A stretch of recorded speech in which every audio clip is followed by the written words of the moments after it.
Assalamualaikum warahmatullahi wabarakatuh. Tim pengabdian pada masyarakat Monotahun Dosen Muda LPPM USU berada di Kecamatan Hamparan Perak menuju Desa Palukuro untuk melakukan survei lokasi.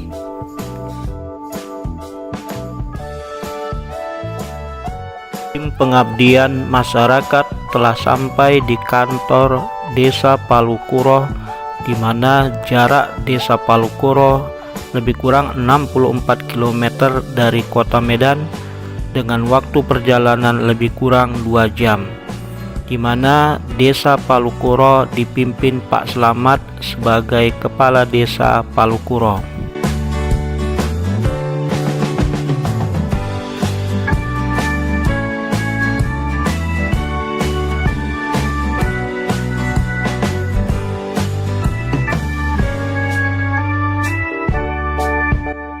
Pada saat survei lokasi di Desa Palukuro, tim bertemu dengan Sekretaris Desa Palukuro, Pak Muhammad Yusuf. Beliau menjelaskan, di desa tersebut memiliki kelompok ternak dan ada yang berternak lembu, kambing. Permasalahan yang didapati selama ini, peternak hanya mengandalkan hijauan segar pada musim hujan atau jerami tanpa dilakukan proses terlebih dahulu. Padahal pakan ternak seperti itu sulit dicerna oleh hewan ternak. Kemudian di musim kering atau kemarau, hijauan sebagai sumber pakan ternak kapasitasnya berkurang. Selain sulit dicerna, pakan tersebut tidak mempunyai kandungan vitamin protein yang menyehatkan, sehingga ternak tidak bertambah bobot beratnya secara signifikan, dan justru dapat menimbulkan berbagai serangan penyakit pencernaan ternak.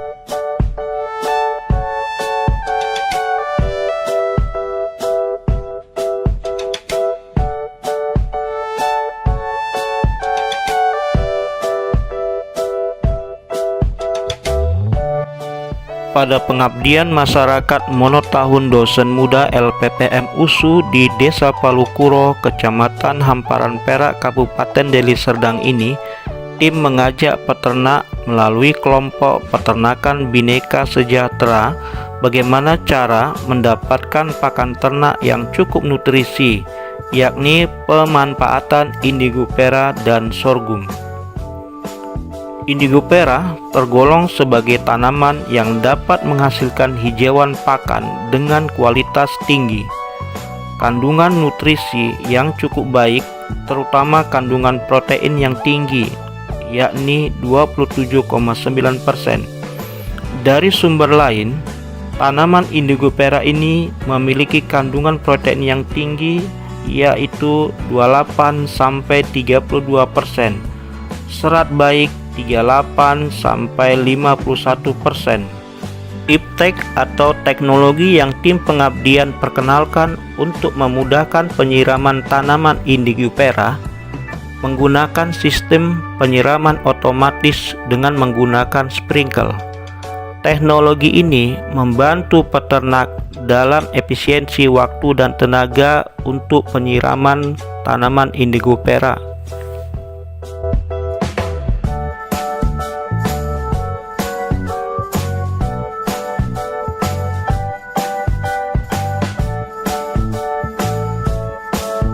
Sorghum merupakan sumber energi untuk pakan ternak. Biasanya dimanfaatkan untuk bahan baku ransum pakan unggas, sedangkan bagian batang dan daun dapat digunakan untuk pakan ruminansia seperti ternak sapi dan kambing. Pemberian pakan yang berasal dari daun jerami hasil samping sorghum menunjukkan respon positif seperti meningkatkan efek antihelmintik atau obat cacing pada domba, meningkatkan konsumsi pakan dan kecernaan pada sapi, meningkatkan fermentasi rumen, pH rumen, kecernaan dan efisiensi pakan yang lebih baik pada sapi darah, serta meningkatkan produksi daging dan susu pada kambing. Iptek atau teknologi penyiraman otomatis pada tanaman sorghum dengan model tetes air memakai selang PE. Teknologi ini memberi manfaat dalam hal efisiensi waktu dan tenaga untuk menyiram tanaman sorghum.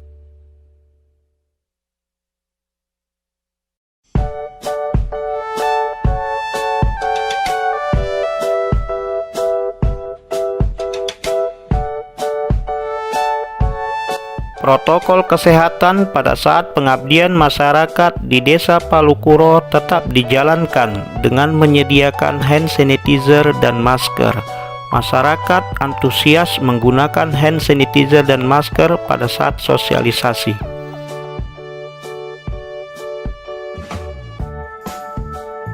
Pengambilan daun indigo pera untuk pakan ternak yang akan difermentasi.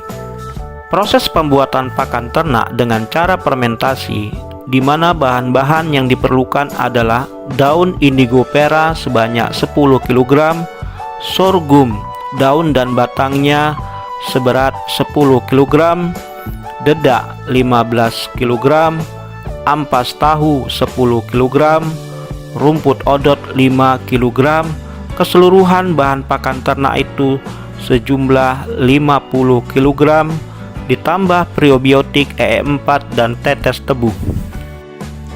Cara membuat fermentasi pakan ternak. Pertama, potong atau cincang daun indigo pera seberat 10 kg, sorghum, daun beserta batangnya seberat 10 kg, rumput odot seberat 5 kg, dipotong secara manual dengan menggunakan parang dengan ukuran lebih kurang 2-5 cm. Ukuran kecil bertujuan agar mudah dicampur dengan bahan lainnya. Kedua, campurkan seluruh bahan pakan yang sudah disiapkan, yakni dedak 15 kg, ampas tahu 10 kg,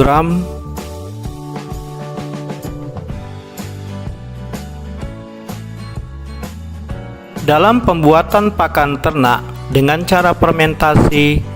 Cairan yang digunakan salah satu adalah EM4, yakni menyeimbangkan mikroorganisme yang menguntungkan dalam perut ternak. Penggunaan cairan probiotik EM4 terlebih dahulu dilarutkan ke dalam cairan tetes tebu atau molase sebelum dicampurkan ke bahan-bahan pakan ternak untuk fermentasi.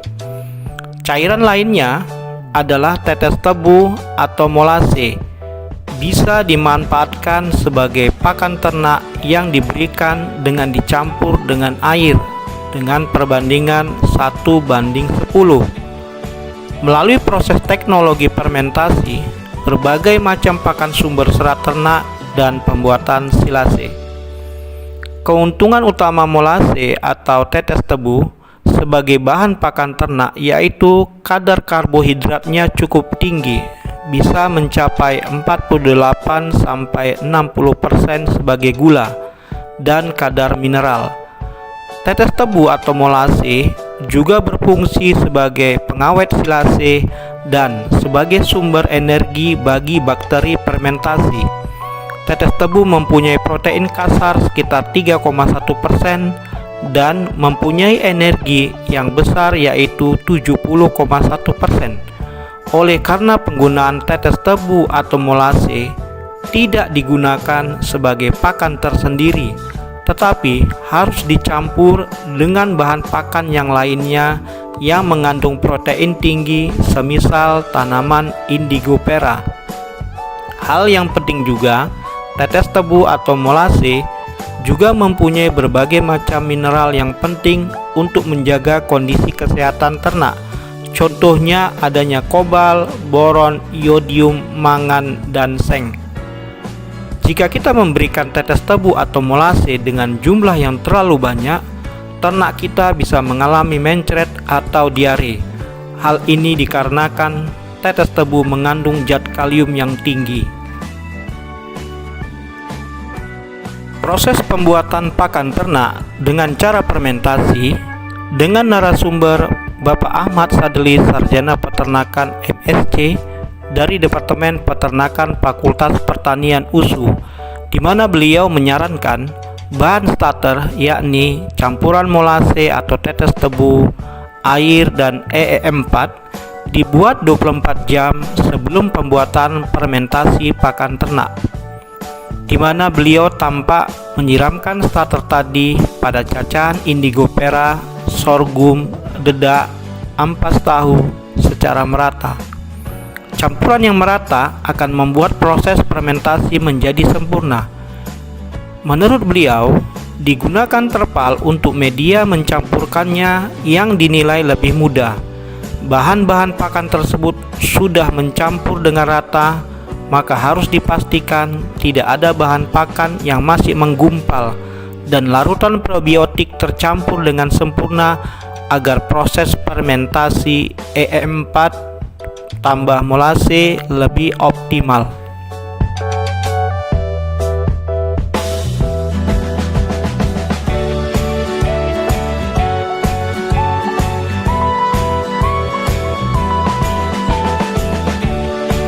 Apabila proses pencampuran tersebut telah tercampur merata, maka masukkan sedikit demi sedikit campuran bahan pakan ternak ke dalam tong. Setelah itu padatkan dengan cara diinjak-injak sampai tidak ada rongga udara.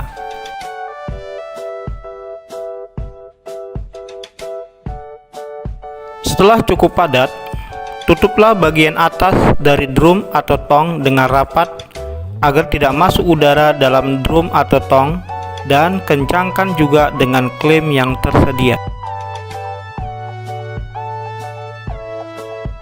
Berdiskusi dengan masyarakat Desa Palukuro yang hadir pada saat sosialisasi mengenai langkah berikutnya bila tanaman indigofera dan sorghum berhasil dibudidayakan dan menghasilkan tanaman indigofera yang berlimpah, insya Allah pengabdian masyarakat LPPM USU tahun berikutnya akan memberikan teknologi pengolahan indigofera menjadi tepung untuk bahan baku pelet indigofera dan bisa menjadi pemasukan tambahan masyarakat Desa Palukuro dengan menjual pelet indigofera untuk pakan ternak.